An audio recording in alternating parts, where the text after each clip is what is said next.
ચોટીલા પાસે આવેલી સોનગઢ જગ્યાના મહંતની દીકરી બાના લગ્ન પ્રસંગે ગુજરાતભરના સંતો મહંતોએ હાજરી આપી આશીર્વાદ આપ્યા। વર્તમાન સમયમાં જ્યારે માંગલિક પ્રસંગોમાં પણ પશ્ચિમી સંસ્કૃતિનું આંધળું અનુકરણ થઈ રહ્યું છે, ત્યારે સાંસ્કૃતિક પરંપરાને અનુસરી ક્ષત્રિય સમાજને શોભે એ રીતે માન મર્યાદા, ધાર્મિકતા તેમજ ભારતીય સંસ્કૃતિ મુજબ સૌરાષ્ટ્રની દેહણા જગ્યાની ગુરુ ગાદી સ્થાન પર પૂજ્ય ગેમીનાથની ગોબી પરંપરાની મારાના મેર પૂજ્ય જાદરા બાપુ ભગત પરિવારના સિદ્ધ પુરુષ ઠાકર લાખા બાપુની જગ્યા સોનગઢના મહંત કિશોરા બાપુના દીકરી બા લગ્ન સમાજને પ્રેરણા આપનાર બની રહ્યા હતા। સાથે ઉલ્લેખનીય છે કે જાન લઈને આવનાર પરિવાર પણ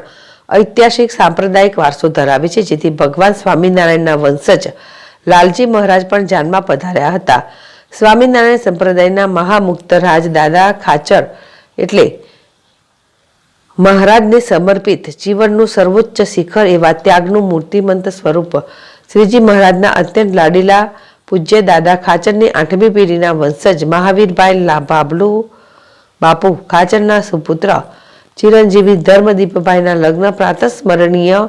જાદરા બાપુ ભગતના વંશજ તેમજ પૂજ્ય લાખા બાપુની જગ્યા સોનગઢના મહંત કિશોર બાપુ ભગતના દીકરી બા સાથે યોજાયા હતા। આ ભારતીય સંસ્કૃતિને જીવંત કરનાર માંગલિક પ્રસંગે ભગવાન શ્રી રામને જીવન મંત્ર તરીકે આત્મસાત કરનાર સુપ્રસિદ્ધ કથાકાર મહાન વિભૂતિ પૂજ્ય શ્રી મોરારી બાપુ શ્રી ગેબીનાથ મહારાજની જગ્યાના મુખ્ય સંચાલક આલકુ બાપુ ભગત, સૌરાષ્ટ્રની ધાર્મિક જગ્યાઓના મહંત પૂજ્ય શ્રી વલકુ બાપુ ચલાલા, નિર્મલાબા પારિયાદ, શ્રીનાથ બાપુ જુનાગઢ, ભરત બાપુ ધજારા, વિજય બાપુ સત્તાધાર, મુકુંદરામ બાપુ દુધરેજ, રામબાલકદાસજી બાપુ દુધઈ, બંસીદાસ બાપુ મોરિયાર મેસરિયા, આપા ગીગાનો ઓટલો ચોટીલા સહિત સૌ સંત મહંતો સાથે લીંબડી ધારાસભ્ય કિરીટસિંહ રાણા સહિતના રાજકીય અગ્રણીઓ ઉપસ્થિત રહ્યા હતા। જગદીશ ઝાલા, ZSTV ચોટીલા।